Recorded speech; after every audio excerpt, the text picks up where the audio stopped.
સર્જક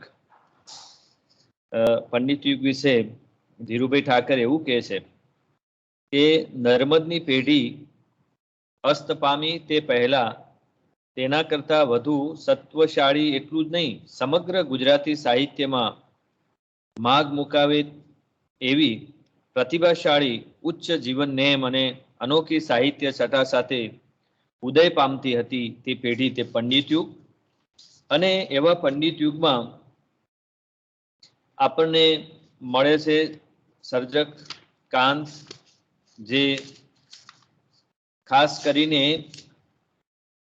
ખંડ કાવ્યોના પિતા તરીકે અને સર્વશ્રેષ્ઠ ખંડ કાવ્યો આપનાર તરીકે સાહિત્યના ઇતિહાસમાં વધારે પ્રસિદ્ધ છે. એમના બાળપણની, એમના જીવન ઘડતરની કેટલીક વાતો આપણે ગઈકાલે કરી હતી. એ જ થોડી નજર સમક્ષ રાખી અને આપણે આગળ વધીએ. તો જન્મ સૌરાષ્ટ્રના અમરેલી જિલ્લાના ચાવડ ગામમાં થયો 20 નવેમ્બર 1867. પ્રાથમિક માધ્યમિક શિક્ષણ માંગરોળ, મોરબી અને રાજપુરમાં. ગોરમીબા શાસ્ત્રી શંકરલાલ મહેશ્વરને ત્યાં જ્ઞાતિજનોનો કવિતા વિલાસ ચાલતો. તેમાં વ્રજ ભાષાની શબ્દ ચમત્કૃતિ ભરી કાવ્યશૈલીમાં રચનાઓ થતી અને એનો પ્રભાવ બાળપણથી આ રીતે આપણા સર્જક કવિ કાંત ઉપર પડે છે. સંસ્કૃતમાં પણ વૈવિધ્ય ભર્યા અને અવનવા છંદોવાળી રચનાઓ થતી. કાંતના છંદ પ્રભુત્વમાં આ કવિતા વિલાસનો ફાળો હોવાનો સંભવ છે. 1888માં મુંબઈમાં લોજિક અને મોરલ ફિલોસોફીના વિષયો સાથે કવિ કાંત BA નો અભ્યાસ કરે છે. પાશ્ચાત્ય બુદ્ધિવાદે એમને અગ્નેયવાદી પણ બનાવેલા. નીતિશાસ્ત્રના અભ્યાસે જીવનની ચરિતાર્થના ગહન ગંભીર પ્રશ્નો એમની સમક્ષ ઊભા કર્યા અને અંગ્રેજી કવિતાએ એમના ઉપર અજબ કામણ કરી એમની કાવ્ય રુચિને નૂતન રીતે ઘડી. સુંદરમ કહે છે કાંત વિશે કે નવી કેળવણીની અસરો હેઠળ ઇતર સાહિત્યની કવિતાના સંસ્કાર ઝીલી લખવા માંડેલી અર્વાચીન કવિતાનું સુભગ, કળાયુક્ત અને આત્મોપજીવી સ્વાધીન સ્વરૂપ પહેલીવાર કાંતની કવિતામાં પ્રગટ થાય છે. તો આવા કાંત, જે ઉપનામથી જાણીતા, ગુજરાતી કવિતા ક્ષેત્રે સવિશ્રેષ્ઠ પ્રતિષ્ઠા પામેલા મણિશંકર રત્નજી ભટ્ટ, એમનું આપણે જીવન ઘડતર જોઈ રહ્યા હતા. એમાં રાજકોટની શાળા 1884માં મેટ્રિક, એ પછી મુંબઈની એલ્ફિસ્ટન હાઈસ્કૂલમાં જોડાયા. અભ્યાસ પૂરો કર્યા પછી એમણે સુરતમાં શિક્ષક તરીકે નોકરી લીધી. ભાવનગર અને વડોદરામાં પણ એમને નોકરી કરી. કાંતના વ્યક્તિત્વના ઘડતરમાં આપણે જોઈએ તો આપણા જે સર્જકો છે પંડિત યુગના, એમાં ગોવર્ધનરામ ત્રિપાઠી, નરસિંહરાવ દેવેટિયા, રમણભાઈ નીલકંઠ, બકર ઠાકુર, આ બધા સર્જકો એમના સહઅધ્યાયી હતા અને એમના સર્જક તરીકેના ઘડતરમાં આ બધા સર્જકોનો બહુ મોટો ફાળો રહેલો છે. અને એ રીતે નાની ઉંમરમાં જ એમને પ્રબીન સાગર ગ્રંથ પણ વાંચ્યો હતો.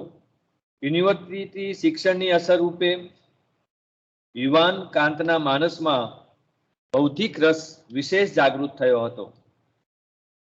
પ્રેમ, ધર્મ, ઈશ્વર વગેરે ગહન ગંભીર, જેને પ્રશ્નો કહીએ, આવા ગંભીર પ્રશ્નો સમજવા મથામણ આપણા કવિએ યુવા કાળમાં આવી મથામણ એમણે કરેલી હતી. ખાસ કરીને આપણે જોઈએ તો કોઈકે એમને મહામંથન નિમગ્ન પુરુષ કહ્યા છે, એ ઉચિત રીતે જ કહ્યા છે. કેમ કે આવા યુવા વયે આપણા સર્જક આ પ્રકારનું ગહન ચિંતન મનન કરે છે. કાંતનું મનોવલણ જો કે પૂરેપૂરું નાસ્તિક ન ગણાય, પરંતુ તે અજ્ઞેયવાદી તેમજ હિન્દુ વેદાંતનું વિરોધી બન્યું હતું. એમાં ખાસ કરીને એમના જીવન ઉપર જે મહત્વનો પ્રભાવ જે પાડનારા છે સ્વીડનબોર્ગ નામના જે ખ્રિસ્તી દાર્શનિકના વિચારો છે એ મુખ્યત્વે એમની આ વિચારધારા ઘડવામાં મહત્વનો પ્રભાવ પાડે છે. સ્વીડનબોર્ગના ધર્મ તત્વજ્ઞાન વિષયક ગ્રંથો કાંતે તેમના વડોદરાના નિવાસ દરમિયાન વાંચ્યા હતા અને એની ઊંડી અસર આ કાંતના ઉપર થઈ છે. સંસ્કૃત, ગુજરાતી અને અંગ્રેજીના શિષ્ટ સાહિત્યનું પરિશીલન અને ધર્મનું મંથન કાંતની કવિતાના વિધાયક પરિબળો છે એવું આપણે ચોક્કસ કહી શકીએ. ઘણા મંથન પછી, ઊંડા મંથન પછી કવિ કાંત જે છે 1897માં ખ્રિસ્તી ધર્મ સ્વીકારે છે. આથી સગા સંબંધીઓ, સ્નેહીજનો, જ્ઞાતિજનો અને વિશેષ કરીને મિત્રોનો વિરોધ અને વિયોગ એમને સહન કરવો પડ્યો. કાંત સરખા અતિ સંવેદનશીલ હૃદયના માનવી માટે આ અસહ્ય બન્યું. તેથી તેઓ પ્રાયશ્ચિત માટે તૈયાર થયા. પછી તે આર્ય સમાજી રહ્યા. તેમણે પુનઃ હિન્દુ ધર્મ ધારણ કર્યો હતો, પરંતુ તેમની આંતરિક પ્રતીતિ સાચા અર્થમાં તો છેક સુધી ખ્રિસ્તી ધર્મ તરફની જ રહી હતી. વડોદરાના કલાભવનના અધિકારી પદેથી રહ્યા ત્યારે એમની કામગીરી એ પણ એમના ઘડતરમાં, એમના વિચારોમાં મહત્વપૂર્ણ ભાગ ભજવે છે. કલાભવનના અધિકારી પદેથી તેમણે ભાવનગરમાં થોડોક સમય શામળદાસ કોલેજમાં અધ્યાપક તરીકે તેમજ મુખ્ય શિક્ષણાધિકારી તરીકેનું કાર્ય પણ કર્યું હતું. ભાવનગરના મહારાજા એ વિશ્વાસુ વ્યક્તિ બની રહ્યા હતા. એમના પ્રથમ પત્ની નર્મદા અને વત્સલ પુત્રીના મૃત્યુના આઘાત તેઓ જીરવી શક્યા ન હતા. તેથી તેમના જીવનમાં શૂન્યતા અને એકલતા પથરાઈ ગઈ. આ એમના જીવનનું એક મહત્વની પાસું છે, અથવા તો એમના જે ઉદાસીનતા કે એકલતા જોવા મળે છે એમાં આ જે ઘટનાઓ છે, બે પત્ની અને પુત્રીનું મૃત્યુ, એ ઘટનાઓ એમણે હચમચાવી મૂકે છે. 1923માં તેઓ કાશ્મીરના પ્રવાસે ગયા હતા અને ત્યાંથી પાછા ફરતા રાવલપિંડીથી લાહોર આવતી ટ્રેનમાં તેમનું અચાનક અવસાન થયું. કાંત અક્ષરદેહ અવસાન પામ્યા તે દિવસે કવિ તરીકેનું એમનું જે અક્ષર કાર્ય છે એ પૂર્વાલાપ રૂપે પ્રગટ થયું. કાંતના મૃત્યુનો દિવસ અને આપણી જે કવિતા છે, કવિતાનો સંગ્રહ છે જે અભ્યાસક્રમમાં છે પૂર્વાલાપ, એ એનું પ્રાગટ્ય એક જ દિવસ છે.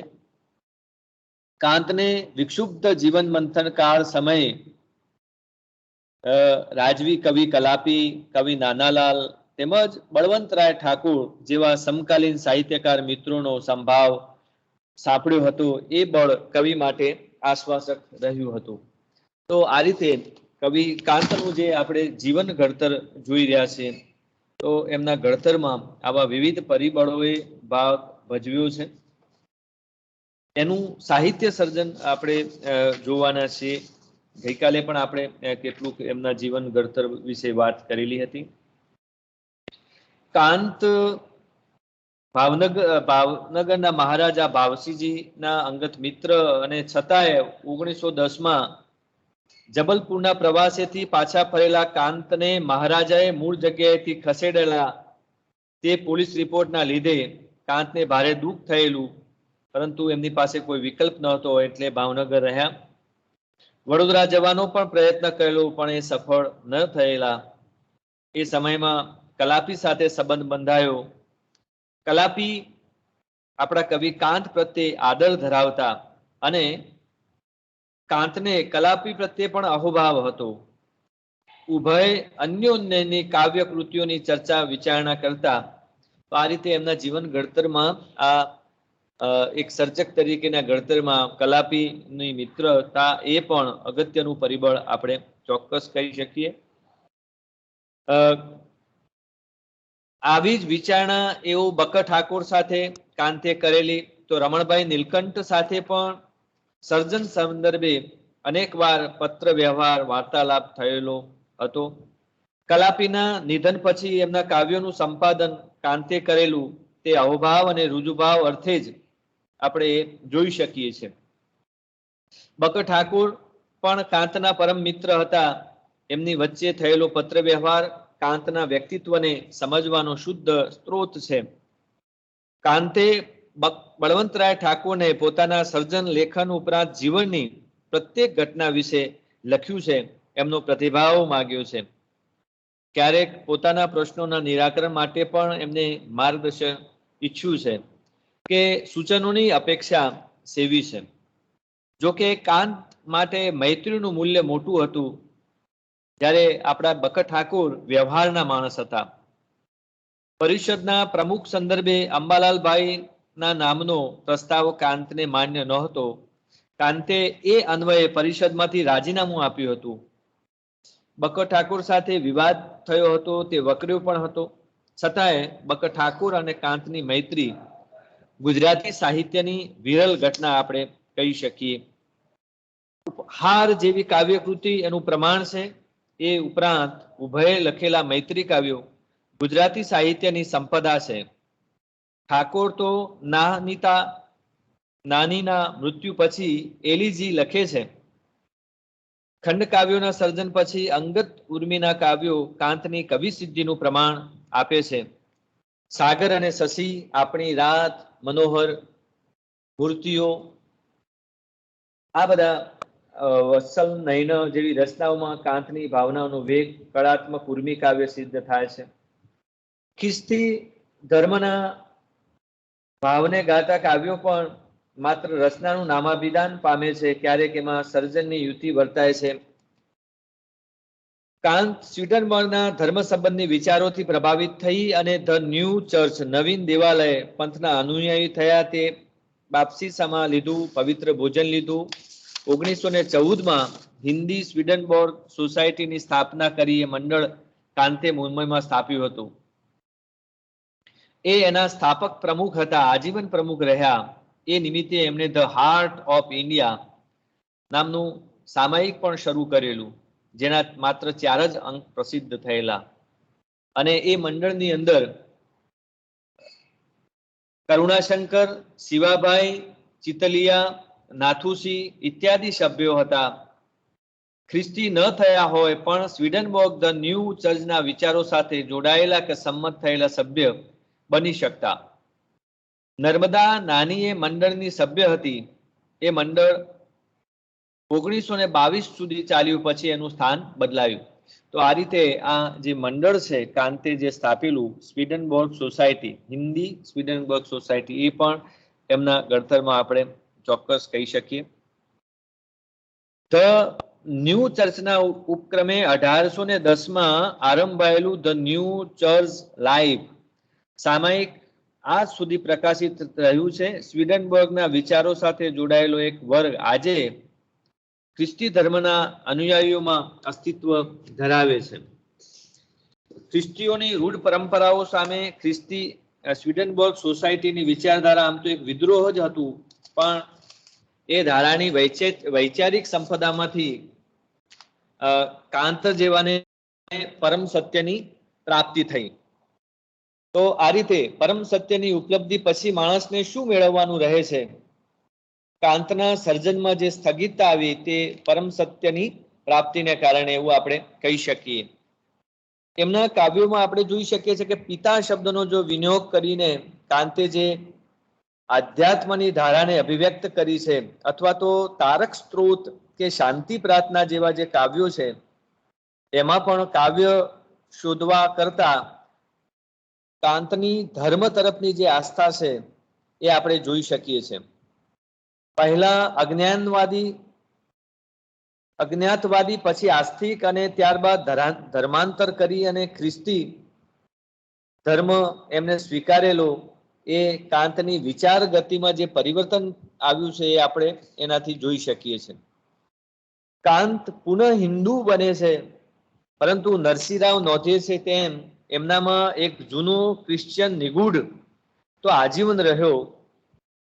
સમાજ ભય, સમાજના પ્રહારે અને પરિવાર પરિતાપે કાંત હિન્દુ થયા, પરંતુ ખ્રિસ્તી કદી ન મટ્યા. એમણે સ્વીડનબર્ગના ધર્મ વિચારો વેદના વિચારો સાથે મળતા જોયા. અંતિમ વર્ષોમાં હૃદય કેશીમાં કાંત ભગવદ્ ગીતાના પ્રવચનો કરતા હતા. ઋષિકેશની અંદર કાંત આવા પ્રવચનો કરતા. એ રીતે ભાગવતસિંહ મહારાજનું અવસાન, કલાપીની ચીર વિદાય, નાનીનું મૃત્યુ, હૃદયલક્ષ્મીનું પરલોક ગમન, આવા બધા આઘાતો પછી નિવૃત્ત થયેલા જ કાંત જે છે 1923માં માર્ચમાં કાશ્મીરના પ્રવાસે ગયા. પાસે ઓછા પૈસા, સ્વજનોની વિદાય પછી જીવનમાં શાંતિ પામવા માટેનો પ્રયાસ હતો એમણે કર્યો. ગજાનંદ વી પાઠક અને કૃષ્ણદેવ હ ભટ્ટે દિલ્હી અને ઋષિકેશમાં એમની મુલાકાત લીધી. એનું હૃદયસ્પર્શી વર્ણન એમના સંસ્મરણાત્મક લેખમાં કર્યું. જ્ઞાતિ પ્રત્યેનો આક્રોશ ત્યારે પણ ઓસર્યો નહોતો. પ્રશ્નોરા એમને દંભી ને લુચ્ચા લાગેલા. ઋષિકેશથી કાંત કાશ્મીર ગયા અને પાછા ફરતા લાહોરના સ્ટેશન પર 16 જૂન 1923ના રોજ મૃત્યુ પામ્યા. ત્યારે તેઓ એકલા હતા. માણસો વચ્ચે, પરિવાર વચ્ચે, સ્વજનો વચ્ચે કાંત કાયમ એકલા હતા અને રહ્યા. આ એકલા પડેલા માણસે ખંડ કાવ્યના સર્જનથી ગુજરાતી સાહિત્યને સમૃદ્ધ કર્યું છે. તો આ કાંતના જીવન વિશેની આપણે વાત જોઈ. હવે કાંતના સાહિત્ય સર્જનની આપણે વાત કરવાના છીએ. એમાં એમનું સૌથી મૂલ્યવાન અથવા તો મહત્વનું પ્રદાન એ એમની કવિતા છે. પૂર્વાલાપ એ કવિતાનો એકમાત્ર સંગ્રહ છે. એમનું જે અવસાન થયું એ દિવસે જ એનું પ્રકાશન પણ થયું. આ એક એવો વિરલ યોગ રચાયો એમ કહી શકીએ. પૂર્વાલાપનું સંપાદન કરનારા આપણા દિગ્ગજ સર્જક સ્વૈર વિહારી, દ્વિરેફ એવા વિવિધ તખલ્લુસથી જાણીતા રામનારાયણ વિશ્વનાથ પાઠક એ કર્યું છે. એ સંપાદનમાં રાવી પાઠક નોંધે છે કે સાર્વ જોતા પૂર્વાલાપ વિપુલ ગ્રંથ નથી, છતાં તેનું સ્થાન આપણા સાહિત્યમાં અપૂર્વ છે. ગુજરાતી સાહિત્ય જ્યાં સુધી વંચાશે ત્યાં સુધી તે ટકી રહેશે તેમાં સંશય નથી. તેનું માધુર્ય, તેના ઉન્નત અને ગહન ભાવો, તેની લક્ષ્યવેધી તરંગમય શૈલી, તેનું સંગીત અને અનુપમ અને અનુત્તર છે. તો રાવી પાઠકનો જે આ અભિપ્રાય છે પૂર્વાલાપ વિશે, કાંતના કાવ્યો વિશે, એ સૌ કોઈ ભાવક સહજ રીતે સંમત થાય એવો છે. કાંતે ઘણી નાની વયથી કાવ્ય લેખન શરૂ કરેલું. ખરી મહોબત અથવા ગુલબાસનું ફૂલ એ નામે દલપત શૈલીથી એમણે કાવ્ય સર્જનનો પ્રારંભ કરેલો 1883માં. એના લગભગ 3 વર્ષ પછી મારી ક્રિસ્તી કાવ્યમાં પણ કવિ તરીકેની મૌલિક પ્રતિભાની ચમક આપણે જોઈ શકીએ છીએ. 1891માં ઉપહાર કાવ્ય રચાયું અને કવિમાં રહેલી આત્મશ્રદ્ધા રણકી ઉઠી. અને એટલે જ આ કવિ એવું નોંધે છે કે મારું નામ ગુજરાતી સાક્ષર મંડળના ઇતિહાસમાંથી જલ્દી ભૂસાઈ નહીં જાય. વળી એમને કાવ્ય સર્જનની એક નવી દિશા આ સમયગાળા દરમિયાન સાંપડે છે. આ સમયે વસંત વિજય જેવું ઉત્કૃષ્ટ ખંડ કાવ્ય એમના હાથે રચાઈ ચૂક્યું હતું. ધર્માંતર પહેલાની એમની જે મંથન અવસ્થા તીવ્ર બનતા કવિના આંતર જગતમાં જે કટોકટી સર્જાય છે એ કટોકટી આપણને કાવ્ય જરણ સુકાવા માંડે છે. કાંતને પત્નીના અવસાનનો આઘાત ઘોર નિરાશામાં ધકેલી દે છે અને દેવિયાની જે કાવ્ય છે તેઓ પૂરું કરવાની શક્તિ પણ ગુમાવી બેસે છે અને એ અંગેનો તેમણે જે એકરાર કર્યો છે એ બહુ જાણીતો છે. પૂર્વાલાપની અંદર બહુ ઉચ્ચ કોટીના એવા કાવ્યો ઉર્મી કાવ્યો જોવા મળે છે અને એ કવિતાઓમાં આપણા કવિનો આંતર જીવનનો જે ધબકાર છે એ ઝીલાયેલો છે. આપણા અભ્યાસક્રમમાં પણ આ કૃતિઓ ભણવાની છે. ખાસ કરીને મારી ક્રિસ્તી કાવ્ય છે, અંતિમ પ્રાર્થના, આ બધામાં કવિની ખ્રિસ્તી ધર્મ ભાવના અને પ્રભુ શ્રદ્ધાનું નિરૂપણ થયું છે આપણે જોઈ શકીએ છીએ. સાંપ્રત રસમય ઋતુ, રતિને પ્રાર્થના, મનોહાર, તો આ બધા કવિતાઓ આપણે જોઈ શકીએ છીએ. મત મયુર, આપણી વાત જેવા કાવ્યોમાં સ્નેહ ભાવ પ્રગટ થાય છે. આ ઉપરાંત સાગર અને શશીમાં આપણે પ્રકૃતિ દર્શન અને ઉર્મી કાંતની એક વિશિષ્ટ પ્રતિભા, સર્જક પ્રતિભા છે એ આપણે કવિતાઓમાં જોઈ શકીએ છીએ. એ ઉપહાર હોય કે રાજહંસને સંબોધન હોય, મહેમાનોને સંબોધન હોય, કલાપીને સંબોધન હોય, આ બધા કાવ્યોમાં આપણે કાંતના મૈત્રી ભાવ જે પ્રગટ થયો છે એ જોઈ શકીએ છીએ.